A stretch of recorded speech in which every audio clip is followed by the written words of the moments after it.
অবিশ্বাস্য জয়ে কোয়ার্টার ফাইনালে আর্জেন্টিনা, চ্যাম্পিয়নদের কাঁপিয়ে বিদায় মিশরের। গোল্ডেন বুট রেসে এগিয়ে মেসি, টাই ব্রেকারে কলম্বিয়াকে হারালো সুইজারল্যান্ড। বৃষ্টিপাতের ফলে পাহাড় ধসের সম্ভাবনা দেখা দিয়েছে। ভারী বৃষ্টিতে জলাবদ্ধতা, পাহাড় ধসে মৃত্যু।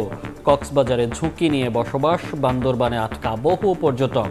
চট্টগ্রাম বোর্ডে এইচএসসি পরীক্ষা স্থগিত। ঢাকা মেডিকেলের মর্গ চালায় সিন্ডিকেট, ময়না তদন্তে প্যাকেজ সিস্টেম হাতিয়ে নেয় টাকা। অসহায় ভুক্তভোগী স্বজন কিছুই জানে না, দাবি কর্তৃপক্ষের। দেশে প্রথমবার স্টারলিংকে হচ্ছে স্যাটেলাইট ভিত্তিক মোবাইল সেবা। নেটওয়ার্কবিহীন দুর্গম এলাকা থেকেও হবে যোগাযোগ, জুলাইয়ে চালুর আশা। এবং হরমুজ প্রণালী ঘিরে ফের উত্তেজনা, জাহাজে হামলার জেরে ইরানে পাল্টা হামলা যুক্তরাষ্ট্রের। সমঝোতার সুস্পষ্ট লঙ্ঘন বলছে তেহরান।